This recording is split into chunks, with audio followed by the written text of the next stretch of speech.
So on today's episode, we've got Perry Power, who is the founder of Power Bespoke, which is an estate agency based in Surrey. So thanks for coming on today. Thanks for having me on. Really appreciate it. Thank you. It's always fun to have a chat. Do you want to give us a bit of background first as to sort of, I suppose, bit more about where you're based and what you're doing with an agency, and then I suppose we can go into some fun topics after. Yeah, so Power Bespoke was started trading in January 2014. Our kind of main head office is in Reigate in Surrey, and we cover pretty much the majority of our properties are south coast, so kind of Brighton coast into South London. That's down the A23 passageway. Yeah, Um, we get the odd property really out of patch that people are really, they come to us and say, we want you guys to handle our house sale. And we don't like saying no. So we handle it. And interestingly, like it's all come from, I decided that I would one day have Power Bespoke when I was 12 years old, from when my mum had a really poor experience with an estate. She was a single mum, blah, blah, blah. But she had a really poor experience trying to buy her property.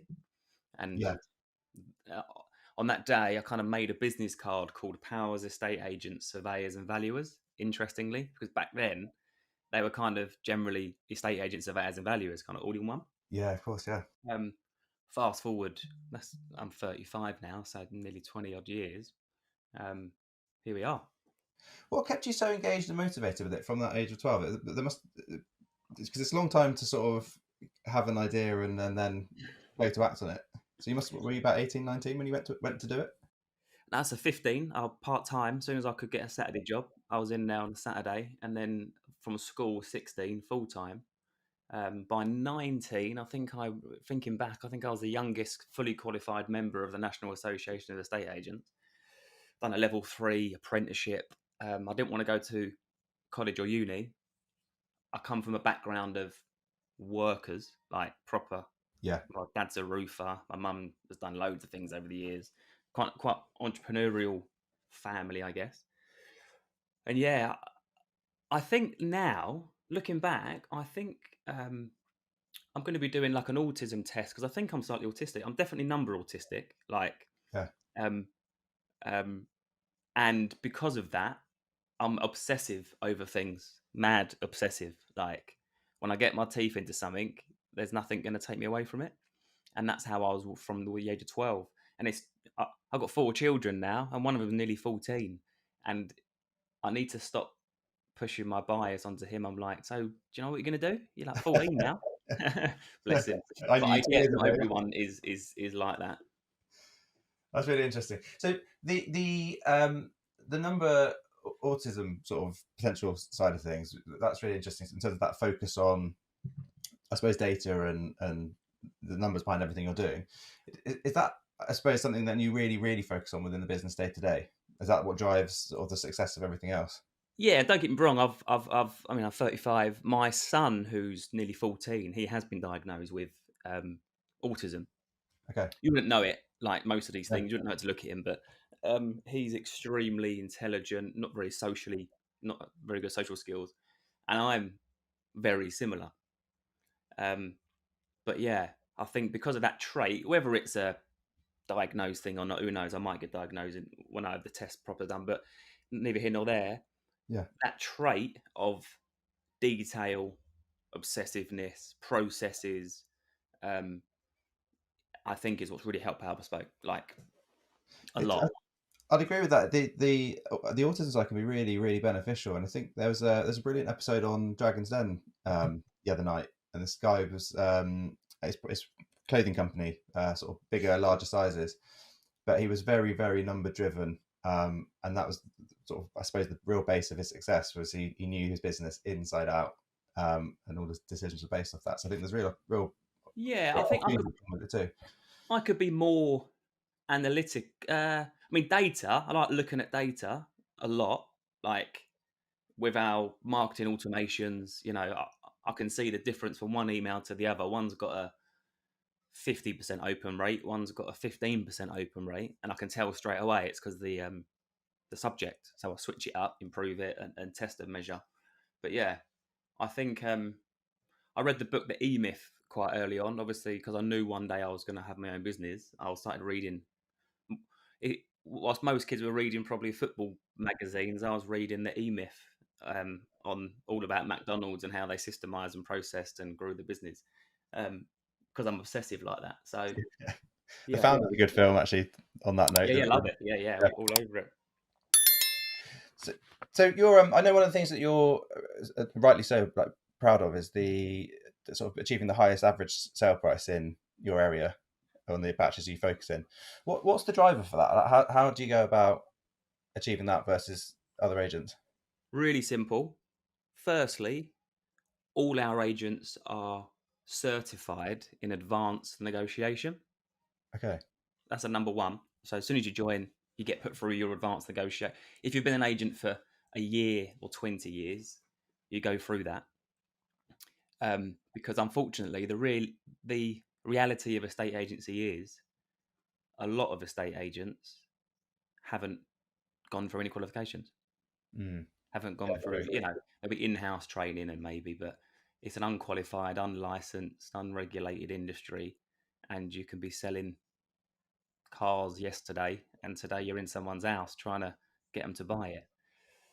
So I think that's very poor with the industry. So yeah, firstly, it's we're all really good negotiators. We understand negotiation, the psychology of negotiation, and that kind of stuff. Secondly, it's early on before I started growing the business, I developed the kind of Power Bespoke 11-step plan to Yes. achieving a premium price because I'm very detailed, process driven, analytical. And to this day, nearly 10 years later, I got a message yesterday for one of our agents saying, just pop to the office. We're running low on 11-step plans. Like, it just works. The plan is the plan to get a premium price. The only thing that changes in the plan is the property. Yes. And that comes back to the day you launch it on the market, how you write the description, how the photos are presented, how you review the back end data every week on the marketing effectiveness. Um, so it's actually not that amazing. It's just we've got a plan. Yeah, which makes sense. And as you're refining that process, then yeah, you can get better and better at what you're doing. Well, How do you? it was one of my pet hates as an agent where I was probably, I don't know, 5, 6 years in, and I was like, no one's ever actually asked me, can I see your marketing plan for my house, please? No one No, ever asked me that why do you think people don't ask that? because they're not educated enough to the fact that not all estate agents are the same. No, no, I think the transfer across to surveying is that many consumers view a evaluation a level 2, a level 3 as the same product across surveyors, and of course, I suppose there's a minimum service in a state agency, which is you'll sell the house.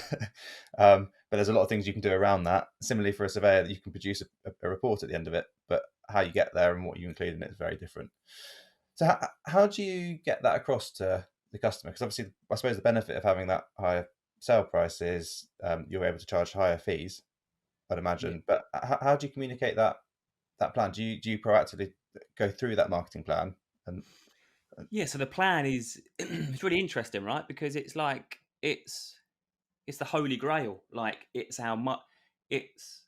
it's our marketing method to get clients. It's our marketing method to sell their house when we've got a client. It's our prospecting tool.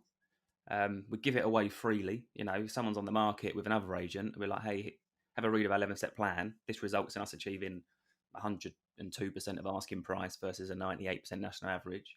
Um, See if there's a few things in there that your agent can implement. Like it's Hmm. just content, advice, giving, and the majority of our clients are second-hand business, so they've already been on the market with another estate agency. Okay, Because we don't get in, we don't get drawn in on this. A big part of the business model, purposely to be quite spread, is that we haven't got to play the game when the local agents in the town or one local agent is starting to pull their fees down to 0.5% because the market's tightened up. We yeah, don't get involved in that. We just let them crack on because we've got stuff coming on at 2% in Sutton or 2% in Brighton. okay. So if you're putting that type of content out there, so you're putting your like 11-step plan out there as an example, what stops? other people copying? 'Cause I know a fear sometimes can be that if you're putting your, I suppose, USP out in front of everyone, then competitors can copy it, and then, you know, do they just then give the same spiel to someone else, even though they might not actually do that, and then they lose the job? So is there a risk with that, or do you find it's not a problem? Tiny risk. I mean, it happens, but it's not a problem.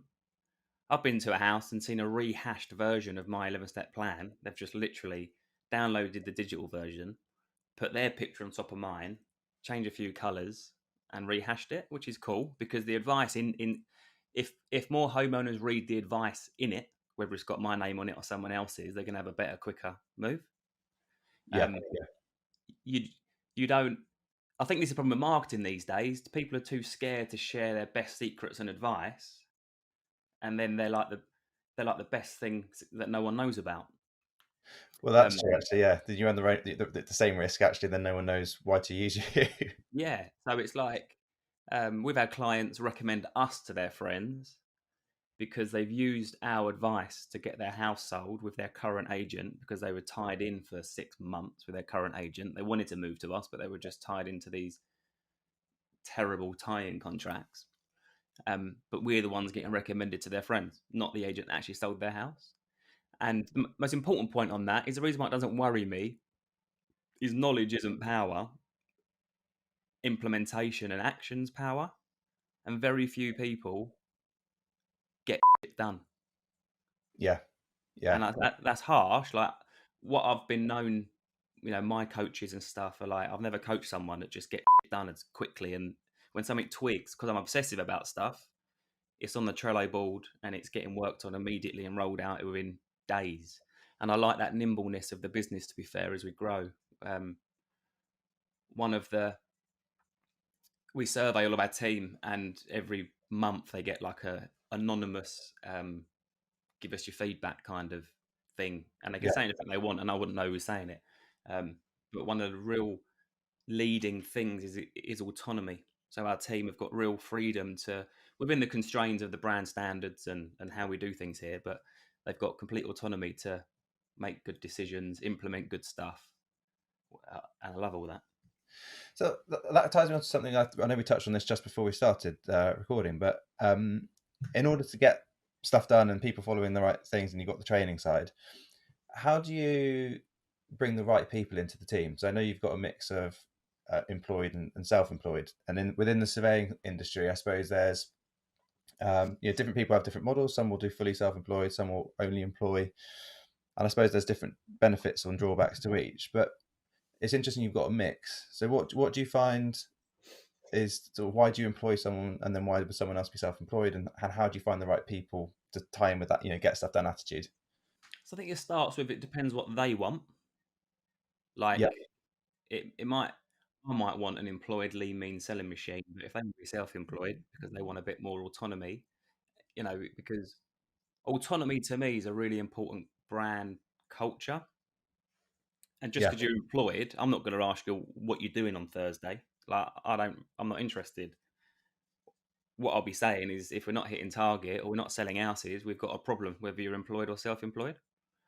And we've been through some people. Don't get me wrong, we're not like we've got a fairly good retention rate for the industry, but um, yeah, it comes down to the person themselves. Like we've got a waiting list of 74 agents that have joined our waiting list over the last couple of years, and it's probably been my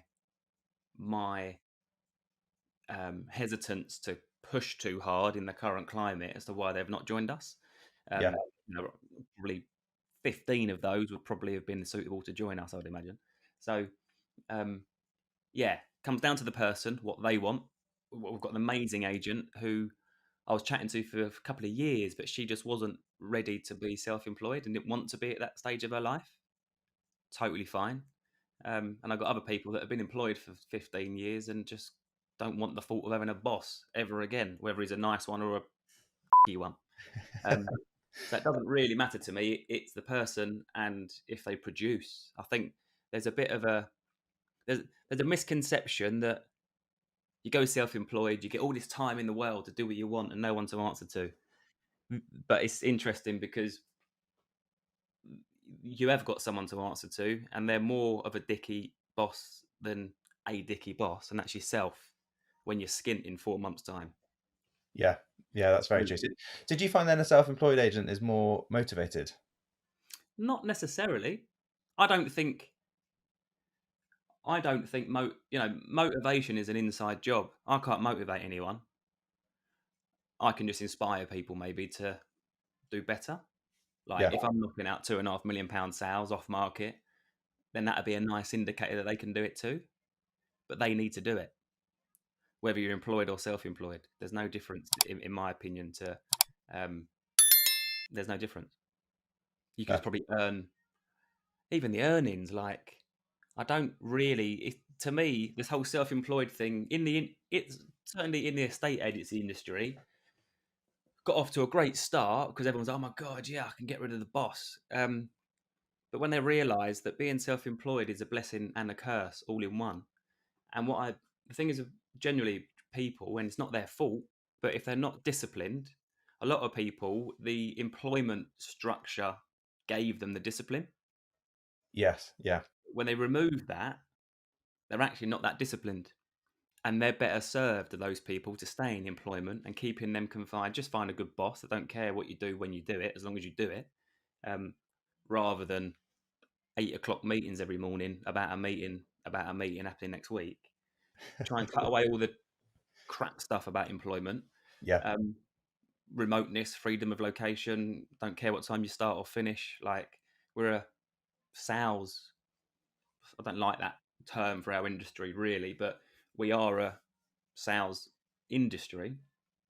yeah, And so it yeah. comes down to if in 2 or 3 months you're not hitting target, then whose fault's that? I'm here to help and advise, but you got to come to me. I ain't going to knock your door down and say, look, you've underperformed last month. You should know that and come to me and say, I've underperformed last month. What do I need to change? That's the same if employed or self-employed. Interesting. Fine, fine. So then, I suppose one of my the other things I've looked at a lot with what you do, and I think we've discussed it before, is sort of content, and you put a lot of social content out. Um, whether that's about the 11-point plan, or whether it's just more general stuff in terms of market updates and so on. I suppose why do you do it? Does it bring you a lot of um, you know business in over time? I imagine it's not like an immediate silver bullet. You put one thing out, something comes in. But have you found over the time it's helped to get your name Yeah, out there loads. and get people in? Yeah, so I'm about to take on a £1.5 million house next week from somebody that I've never met in my life. Don't know even how I'm friends with her on Facebook, but a friend of hers is struggling to sell their house, and so she messaged me, and she's like, "I'm sure you guys can sell it." Um, and that's just through. The thing is, for social, for me, the rule is when you're looking at what to do on social, you've got to ask yourself, what do I want to put out there? And that's mad, isn't it? But do you Mm. want to put out there stupid videos of you having like humorous content, or do you want to put out there properties that you're selling, or do you want to put out there help and advice for people? So mine's always been help and advice for people. And I imagine that engages people more because they can relate to that. Yeah, I mean, the trouble is 99% of the world ain't interested in property right now. No. That's the trouble. So unless you're trying to move, thinking of moving, they're not interested in my advice on what day to launch your house on the market. So I just flick past it. But and my content creator guy that he's like, we need to start doing a bit more topical stuff. And I'm like, I get it, but I don't really want to do a, a video on Miley Cyrus particularly, like to keep up with trends that stuff's going viral and stuff.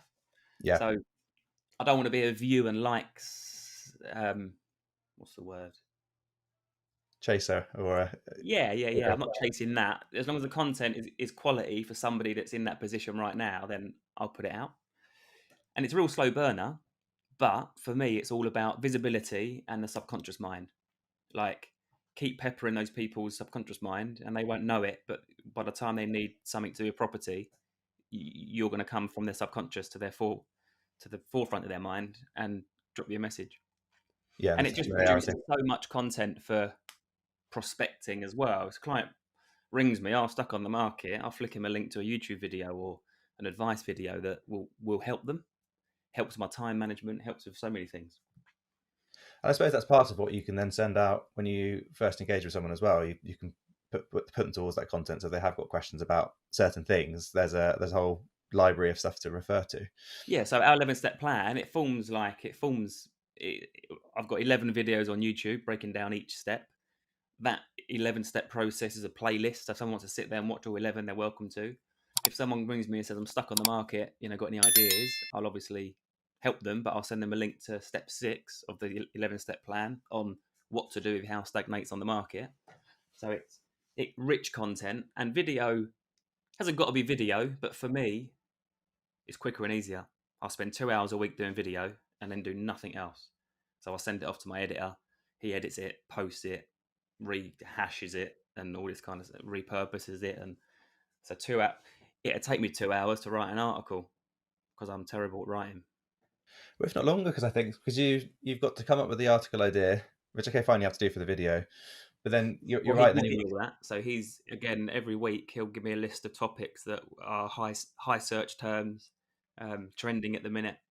Um, and it's great because then get a good piece of content out there that's got high search traffic on Google or YouTube, and that just compounds over time. I think that's the other important thing. Like, I could, I still do prospecting on the phone because I'm an old school estate agent deep down, but that don't compound over time. You ring someone, you have a conversation, that's the end of it.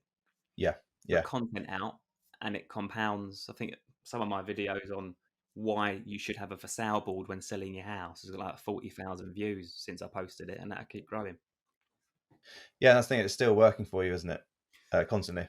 Yeah, Yeah, I like that. Are there well, yeah, I agree with the video side. I think when you're looking at the same content, we could write this whole thing out that we're doing now rather than put it out as a video. But most people aren't going to want to read through a massive, script of what we've said. And I think it's the same for blog posts are great and they do have value. But I think when most people are online and they're just scrolling through stuff, it's hard with the noise to sort of move away from other videos that are popping up in your face and then going through to an article and then and spending a few minutes on it. So, and I think you can get the message across quicker. yeah. I mean, I think there's three types of content: video, audio, written. The trouble is with video is the only one that you can get all three forms of content from one bit of time spent. Yes. So you might as well do a video, have that out there. Whether you're good or bad on video, it's fine. Doesn't matter whether you're good or bad, whether you like it or don't like it. And then you can get the audio extracted, and then you can get the words into a blog easily enough using a transcription service. And if you really don't want to do video, just do audio, and at least then you can then get those made into little kind of voice clips that you can post on social, so your voice is being heard but your face ain't being seen. So yeah, I think it's important that content is put out there. I don't think there's this ideally video, but lots of people don't do content because they don't want to do video. In which case, I say to them, fine, no worries, just do audio, voice note into your phone, and then put that out there. Yeah. And you can always build up to that later once you start seeing the benefits. I think another aspect I wanted to talk to you about, and I don't think there's much way of segmenting off this the last one, but you focus a lot on customer experience, and I know there's a lot of tech that you use behind that. Um, how do you decide when to implement tech? When's it appropriate and when not to? Because there's got to be a balance. I think there's a fear sometimes that tech is full automation, you lose all connection with the customer, and actually, that's for me not the point. It's about taking time back to be free. Um, Yeah. but So there's yeah, two questions that I run through when I'm looking at something, and we can automate anything. I can automate my kettle boiling when a sale moves to sale agreed. Like, it's almost limitless. But there's two questions I run it through. Can we automate it, first and foremost? And the answer to that normally is yes. And then the second one is, should we automate it? So there's some things that shouldn't be automated. I get it. And I'm not a fan of death by form. So everyone seems to have gone death by form. Let's trigger that, text them a link to that form. And it's like, maybe you shouldn't automate that and have a deep conversation with the client about that thing, but automate that thing instead. yes, Um, so yeah, can you, should you? And yeah, I was speaking to a colleague of mine who is in another agency, talking about post viewing feedback, and we'll touch on client experience in a minute because I want to talk a bit more on that quickly. So, but you've got me started now. Um, but it's interesting because two businesses automate the same thing, but in completely different ways. So, Yeah. post viewing feedback every single morning at 9 a.m., following someone has viewed a house with us. So, the following morning at 9 o'clock, without fail, they get a text message. Yeah. Um, so, it's, hey, Matt, it's only Perry at Power Bespoke. Just touching base, see what your final thoughts were on 24 Balkan Road yesterday. So at the viewing, they might have said, I love it, I love it, I love it. And I'm always a fan of go home, sleep on it, chew it over, and let's chat in the morning. Or Yeah. they might say, I hate it, road's too busy. But then they might go home, sleep on it. I think, do you know what? It's a really good size flat. Let's reconsider this. Um, and that's automated as it looks like I'm sending it, but I'm not. It's an automation. People, I've had replies at 9 o'clock on a Sunday morning saying, wow, you're working on a Sunday, but I'm not. It's automated. But the point is, I like conversational automation, whereas this other company send the automation at, I think, 10 minutes after the viewing. To me, that's Right. too Okay. soon. Yeah. And their automation is, can you please click this link and fill out this form about your feedback? So you can automate everything, but how? Actually, interestingly, can you? Should you? And then how? I think is another addition to that matrix to send it through. Yeah, true. Because it's a very good point that there are many ways of automating the same process with very different, ways of engaging the customer or how you get involved with it. Yeah, and then things like, I think it's important to you've got to ask yourself a question: is this guaranteed to get done on time every time by a human? And if Yeah. the answer is no, you should automate it. So I'm really deep on our net promoter score. So I think it's a really good metric for any business. There's some people love it, some people hate it. But we've got like at 6 touch points of the client journey, we we kind of survey, I guess you can call it, the net promoter score at that time. And you can see, and it fluctuates. Just after launch on the market, it's really high because they're like, the photographs are amazing, blah blah blah. 8 weeks later, it might have dropped because they might still be on the market for sale, or it might have be really high because they're under offer at over asking price. Mm. 12 weeks into a conveyancing process, it might be low because they're just getting really cheesed off with the time it's taken. But then 2 weeks after completion, so they've moved in, all the stress is out of the way, they've got the keys, they moved in. That's the one I'm most interested about, and that's the one that's constantly high, which I'm really pleased and proud of our team for. Like, ridiculous 96 net promoter score. It's huge. It's up there with Apple, and we're obviously a small business.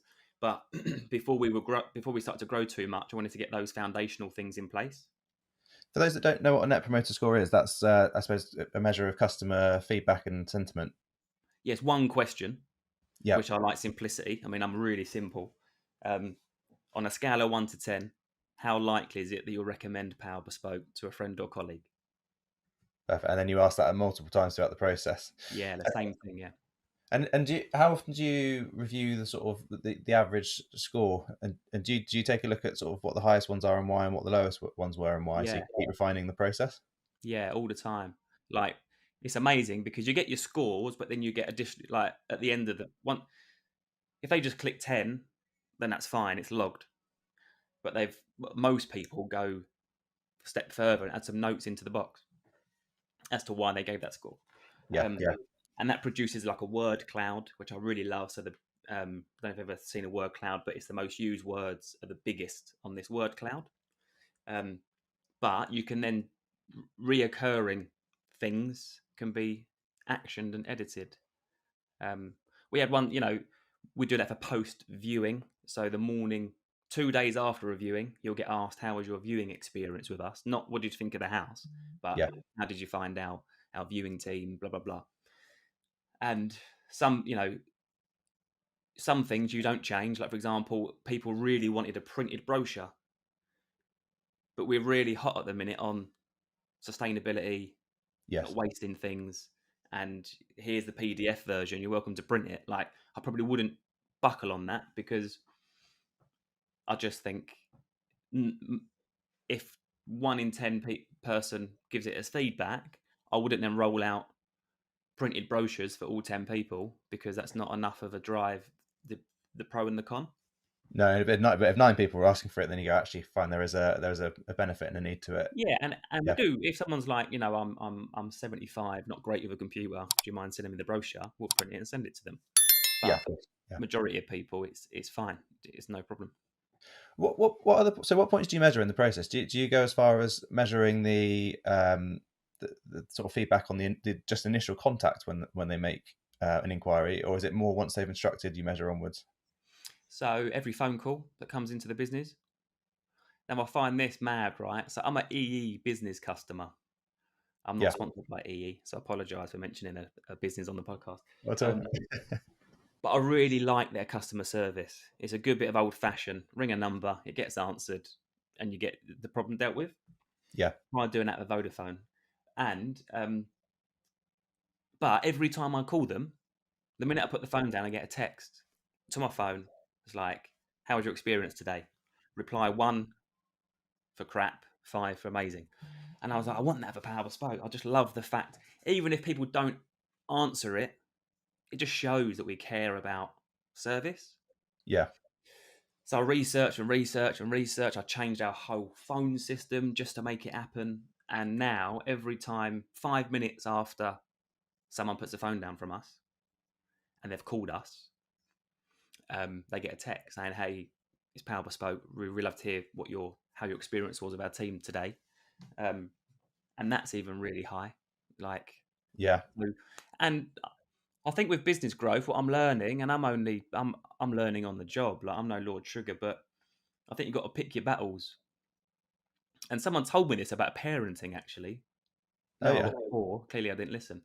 But it was interesting. Someone, such a lovely person. When I had, I think, my first or second child, they were like, "Oh, it's going to get busy for you." My advice is just pick your battles. And what they meant by that is, pick your battles with your kids. I think it's really good parenting advice. Like, don't come down on them hard on something stupid, but do for something really important. Yeah. Um, Yeah. Similar to the business, now I've got the data, I know where to pick my battle. Like, where do I really need to focus on, rather than worrying about all these different things. We've got all the data to say, well, the front end phone system and how that's handled is everything in my life, personally and professionally, is overarched by the 80/20 rule. Yeah. That's 80% perfect. We could spend probably a load of time and money getting it to 90%, but what's better for the business is focusing on this over here, because that's maybe at 70% good, perfect. Yeah. And you're never going to get perfection. So 80% in the grand scheme of things, I think is good enough. And I've learnt that as well. Because I'm obsessive, I'm a bit of a perfectionist, and it stops me moving forward at times. But sometimes, yeah, good is good enough.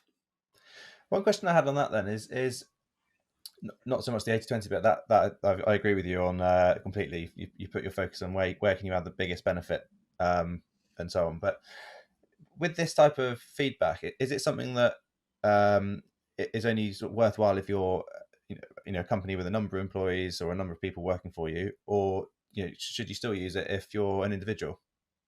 Yeah, individual. We had all this, so it's only I've been obsessive about this kind of stuff, and it was just me and a mobile phone, Mm, because I'm my own biggest critic, and I wanted to know if the experience that people were having with me personally was good enough. You know, all these automations that go ahead, post appraisal. So if we've been out to give someone advice, the next day it's like, "Hey John, you met Steph yesterday. Really keen to hear what your thoughts were on the advice you were given." Those go out when I go and see a client as well. Like, it's not just for the team; it's for me personally and the brand. yeah, Um, but we had all this built when it was just me. It's only that as we grew, we managed to move on to a more sophisticated kind of tech platform and CRM system. That now yeah, it's completely. Back in the day, I had an assistant manually adding people to a NPS when a sales agreed on their house. Um, so yeah, from day one, I believe get the foundations in. What's important to you and your business metrics, and start as you mean to go on. because otherwise you're going to get to a size and then it's going to be so hard to implement. Um, Yeah, that's actually a very good point. It's not only hard to implement in terms of making those decisions, but you've got to change a lot of people's mindsets that haven't had to use something for forever. Speaking Um, to my business coach and mentor, like change implementation is one of the hardest things for bigger businesses to do. yeah, yeah, And there's a lot more to change and knock on effects and things that link in. Then, even now for us with with a team of 12, you see, I'm a bit of a problem because I love change, but have for, I've kind of forgot to remember that many people don't. And as much as our cultural fit is, nimble, innovative, change quickly, blah blah blah, it still throws people off a little bit. So I've had to tone it down a little bit. so my final question, then, I suppose, on the customer experience side, before I've got one other topic I'd like to cover, is what are your shouldn't be automated? Like, which are the touch points that you should definitely be on the phone and speaking to the customer? So obviously visiting the property and the client in the first instance. Yeah. Um, the weekly client updates. It's a part of the 11-step plan. Step 7 is the Monday deep client update. You Okay. can't, we semi-automate that. So what we do on a Monday is we send them a nice 5-6 minute Loom video because we can cover more on that than on the phone, and we can show them stuff. Look, yours is performing way better than this house on the market. So I know viewings have dried up, but don't worry. Let's give it another week and see what happens. Yeah. So we send them that and then say, look, there's a quick overview update of where we're at, performance or marketing, that kind of stuff.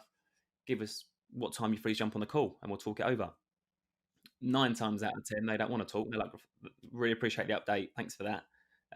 So technology can really, I mean, I'm a geek, but I'm also lucky enough to have been started in the industry when there was applicant cards in a box that you had to like, you got your hot box and stuff. So Yeah. I've Yeah. got taught the old school way and at times the not so professional way. Um, but just at a time when tech was coming through, and I feel like I'm in a rare position to be able to mix the two. I'm 35 now, so um, people coming through in their 20s are probably thinking all about automation, and why would I do that when I can tap a button? People in their 60s probably find it a lot overwhelming. Yeah. They're still very archaic and stuff. So yeah, when not to is when we never discuss price over message. We use instant messaging a lot. Clients love it, but the rules internally are don't never discuss price over a message. Even if they want it, they're like, if they increase their offer, let Yeah. me give you a call. We'll have a chat over it because things like that need more of a discussion. Yeah. And that's a very key point. Yeah, I like that.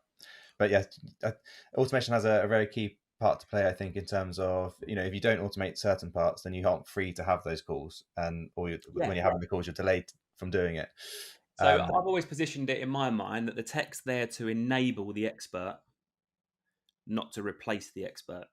Yeah. And Yeah. a lot of companies get that wrong. Like there's big estate agency brands out there that are now national and have never made any profit, and they spent millions and millions building the most self-service platform out there.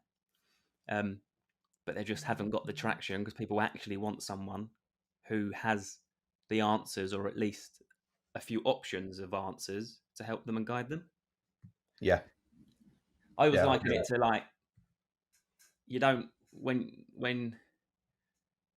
you when you need a tooth out, you don't get the pliers and pull them out, do you? Like you I go to hope a not. dentist. When you need the best price for your house, you could get pliers and yank out your own tooth. You're probably unlikely to because you want the dentist to do it properly. Um, Same with selling your house. When you want it sold for the best price possible, have somebody there to help and advise. Same with surveyors. They could send and we have this a lot. Send your stepdad round who's built a wall once in his life, and it all goes wrong. Like, Yeah. get an expert. Yeah, exactly. And then everything else is more streamlined. That brings me on nicely to my the last topic I wanted to discuss, which was, I suppose, surveyors and agents and how they work together. I always hear a real mix. There's some agents that love to refer surveyors and work with them because the benefit potentially is getting the sale over the line because the customer, or the buyer, sorry, is happy that the property's fine. But then I hear others sometimes maybe say that it's like a turkey waiting for Christmas. Is what's your experience of it in terms of do you find there is a benefit to the surveyor being there? And I think we can come on maybe in a minute to sort of how can surveyors and agents work better together, perhaps. What makes a good surveyor, what makes a bad surveyor in terms of that engagement? Yeah, so I advise all buyers, whether the sellers like it or not, to have a survey done. Yeah, But I advise them to get it done like in the next 5 days or the next 10 days, depending. Like get it ordered now. Don't crop up in 6 weeks' time. And your mate down the pub suggested you should probably get a survey, and we're all about to exchange, and now you're having a survey done. So my advice to buyers is, yeah, get one done. The collaboration, I think that there could be a lot more collaboration between agents and surveyors. I'm a big fan of selling houses like warts and all. That's how I call it. You ain't going to hide nothing. It's going to come up in the end. yeah, I've had sellers before like try to say, "Cool, can we just not disclose that?" And I'm like, "Nah, because I ain't going to waste my time for 4 months for it to come up. So yeah. let's just, you know, handle it head on." And so I think collaboration could be better, like um, having a quick call prior. Anything you've noticed there, surveyor ringing up. Anything you've noticed? Oh yeah, there was a little crack, but I think it's a hairline crack. I don't know about you, but have a good look. Like, just adds. I think most agents are scared. They're like, oh my god, here we go. We're gonna have a house is falling down. But I also think survey reports could be broken down into a bit more plain English for the buyer. Okay. So I, what bits do you think aren't plain English? Because I see a lot of surveyors say, we write reports in plain English, so no jargon and so on. But I think there is a challenge when you use certain terms every day and you're writing reports all the time to sort of potentially be objective. How plain free are you? Sorry, jargon free are you being? What are the bits that you're seeing that potentially confuse or um, cause well, I issues? think some recent stuff like the traffic light thing, the traffic light signals on the reports. When the surveyor's not qualified or able to comment, it goes in as like a big red flag. Electrics, plumbing, gas, red, can't comment, looks old, probably some problems. But I think that could be communicated more. I've had surveys like, look, I'm really sorry, but all the gas and electrics are all red. It all needs replacing. And it's like, no, it doesn't. You've been advised to get specialist reports because they're not qualified to comment. Yeah. Um, just kind of stuff like that, really. Is that, I suppose, okay? So that's one thing potentially in the report that could potentially be adjusted in terms of how it's presented. So it isn't that it's written off; it's actually just a advise getting a further check. Is that something that potentially surveyors could, as well as in the report, bring up with the customer before they read it as a Yeah, I summary, think so that it helps? I've had some really. You find there's a lot of surveyors that I've dealt with that don't want to have a post visit conversation with the buyer, as in, like, wait for my report, it'll be out in 5 days. And it's like, oh, the buyer just wants a quick green light. Yes, there's a couple of little niggles, nothing major, but it's structurally, it's sound, no massive red flags. Um, and I don't think many surveyors that I've come across kind of do that. Um, I think there's a fear at the moment of claims, and so potentially saying one thing, it all looks okay, from initial looks. We'll come back to you obviously with a report, and the fear that maybe something gets picked up later, but the buyer's committed something, does something in the meantime based on that phone advice. And I think there's a real hesitance around claims. I'm sure there's other reasons as well, but what would be the benefit if surveyors were to give that initial call? Like what for you do you think is causing an issue there in terms of that I think wait without speed, initial? speed. Transactions are at their all-time slowest. Now, I'm not 5 months. I'm for accepted to completion. Yeah, I'm not for a second saying that's down to surveyors, but if it's, I don't know, we're seeing like some surveying firms a 2 week, 3 week lead time to get someone in, yeah, yeah, and then if it's 5 days lead time to get the report out to them, um, and that survey, because the buyers decided last minute to get it done, there's a then all the pressure goes on the surveyor when it's got nothing to do with them. It's just that they weren't instructed soon enough. Um, but that could help speed things up a little bit, maybe. Here's my initial thoughts. Don't record the call because it ain't like to be relied upon, because I'm going to go and write up my report and send it to you. That could be quite beneficial, I think. Awesome. Okay. And what for you makes a great experience with a surveyor from an agent's perspective? Because there's lots of touch points beyond the report, I suppose, in terms of the call about arranging the appointment or um, collecting keys, whatever it might be. Are there things that have made some surveyors stand out over others in terms of the experience you've had with them? Um, yeah, just decent channels of communication, like wanting to communicate. Even a little post call to the agent would be nice. I know the agent's not the client, but to build the relationship, Perry, just been there, quick heads up, mate. I think there's a big problem with this. I just want to, and I'll be feeding that back to the buyer. Just want to give you the heads up. Um, but yeah, on the whole, we get on quite well with surveyors. We appreciate that they're there to act for the buyer. Um, I think most estate agents worry that they're going to open a can of worms and it's all going to be renegotiated and it's going to fall through. But if the house has got problems, the house has got problems. Yeah, and I suppose then the buyer's going to find out about that eventually. I suppose from an agent perspective, though, that those types of agents that are worried about that potentially want to um, avoid that till after the sale, because then at least the sale's gone through and there's a commission. But I suppose from a reputational perspective, you'll do better as an agent longer term by being seen as the honest, upfront um, Yeah, yeah, yeah. firm than someone that's tried to sort of nudge something through. An estate agency is the weirdest industry in the world that we're allowed to actually semi-represent both parties. Yes. Obviously, the seller pays us, and they're the client, but you've got a duty of care, and you've got to be honest, and got all this legislation on us to be like, you've got to act for the seller, but you have to disclose material information to the buyer. It's like, I get all that, but it's a real conflicting. It's like having the same divorce lawyer represent husband and wife. Like, we need to go a bit more buying agency, selling agency, and each person. I'm a massive advocate for every buyer should have an agent as well, because every seller has. Um, Yeah, but and although interesting, you do move into the buyer side in terms of what you're for your seller. So when that you can help we do negotiate it the for onward candidate. I've purchase. got a bunch of clients signed now where I'm just acting as their buying agent because everything that I've Mm. learned over 20 years is just as relevant to a buyer than as it is a seller. Obviously, you can't act on both sides of the transaction, No, but no. I've got buyers that are looking to buy a 700 grand house in Brighton. We ain't got nothing in Brighton, but we're going to help them find something and negotiate it and help them with the right survey recommendations and solicitors and post survey potential renegotiation if needed and that kind of stuff. So there's an opportunity then, I suppose, for surveyors to try and find buying agents in that respect. I know it's not a massive thing in the UK like it might be in the US, but potentially an opportunity to work together there.